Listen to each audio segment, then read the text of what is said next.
Պարոն Սահակյան, այս ակցիայի շրջանակներում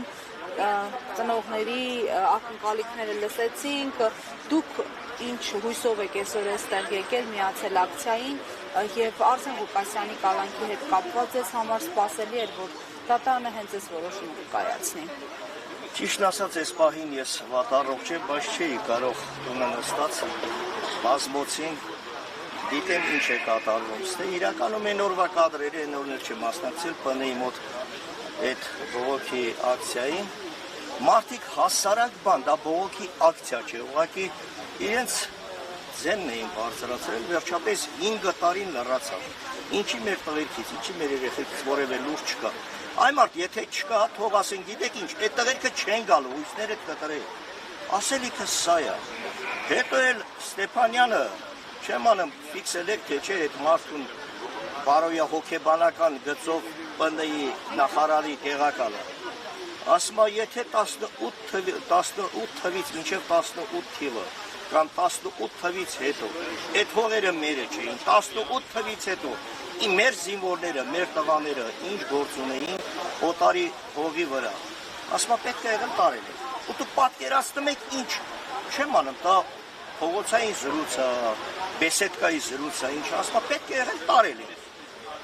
Փոխնախարար ես, փոխանակ մի հատ հարցին լուծում տաս, այդ մարդկանց աջակցես, ընդառաջես, ասես հայ եկել եք տղաներ, մի քիչ էլ համբերեք, կգա, հեսա համապատասխան մարդ կգա ձեզ կընդունի ու հարցին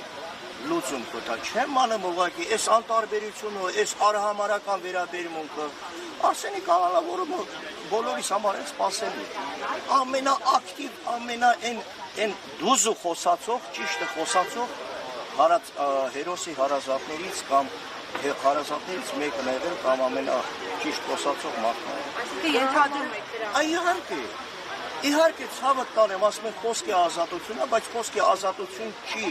Սա ուղղակի նորից եմ ասել եմ, ասում եմ, ապրում ենք մի բռնապետական երկրում, որտեղ խոսքի ազատության համար, խոսելու համար մարդու կարող են կալանավորել, կարծիք հայտնելու համար։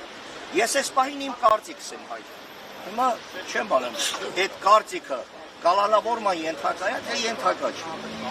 Այ էսա, այսօր հասել ենք այս աստիճանը։ Իշխանություններն էլ պնդում են, որ մենք ամենաժողովրդավար երկրներից մեկն ենք եւ իշխանությունն էլ ավելի, հենց Փաշինյանն է ասել, որ ժողովրդավարության լիդերն է երկրում։ Հիմա այս մարդկանց ասածները ես առհասարակ չեմ ուզում լսեմ ու չեմ ուզում իրանց ասածներին արձագանքեմ, բայց այս մարդիկ ինչ են ասում, այն բոլորը մեղավոր են։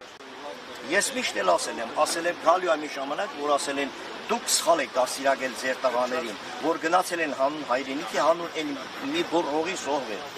Մենք ենք մեղավոր, մեզ են մեղավոր ճանաչելու։ Սրանց համար ես պարզ ասեմ, բոլորը մեղավոր են, բացի իրենցից, որ ամենագլխավոր մեղավորը ինքն է, բոլորը մեղավոր են, բացի հենց գերագույն գլխավոր հրամանատարից։